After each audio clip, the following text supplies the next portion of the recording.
ice. It's been a week since obviously that terrible hurricane came through the East Coast and blasted us.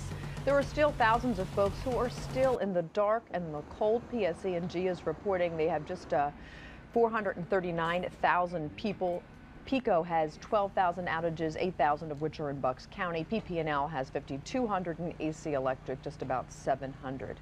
Well, people from Long Beach Island, they are lining up right now, waiting to be allowed to get back onto the island. Stephanie Esposito is live right now on Route 72 in Beach Haven West. I can't believe the line. What's the scene like out there right now, Stephanie?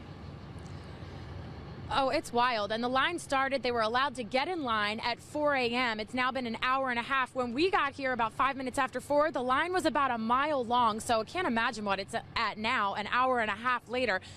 But a lot of people in this line have a lot of anxiety. They've waited an entire week to find out what Sandy did to their homes.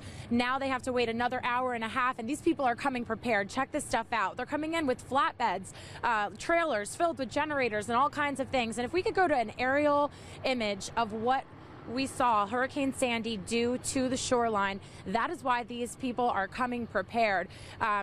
They are expecting to go into high waters, sand, just a mess of debris, and hopefully not devastation, but we know that no one was killed or seriously injured in LBI, so that's a good thing. But people just aren't sure exactly what to expect, and that's why they are coming in prepared. I talked with one woman who has been waiting in line since 4 a.m. She says she lived through Hurricane Katrina, and this is almost exactly the same.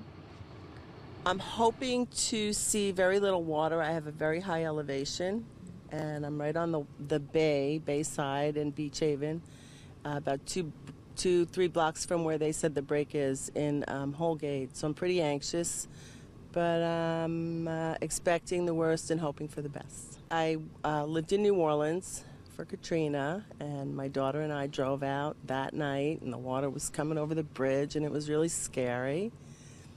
And the aftermath was, this is every bit as bad as the aftermath of Katrina, except for the loss of life was worse down there. But as far as the personal property and the devastation, it's heartbreaking.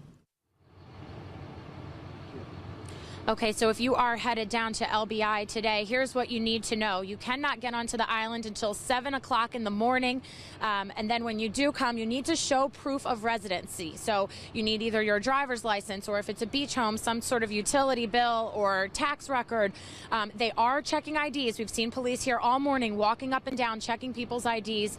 And you can be on the island from 7 a.m. to 3 p.m., but you will not be allowed to enter the island after noon. So entry hours are from 7 a.m. to noon, 1 car per residence. Don't bring kids under 12. They're not allowed in. Don't bring your pets. They are not allowed in. So if you are planning to come to LBI, again, entry hours from 7 a.m. until noon. You may stay until 3 p.m. Parts of the island have power and parts of them don't. That could be why they chose the hours that they did, hoping that people would be there during daylight hours. But do come prepared.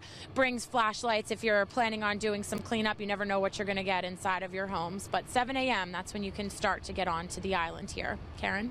All right, good information. Thank you there, Stephanie. Well, thousands of people in the northeastern part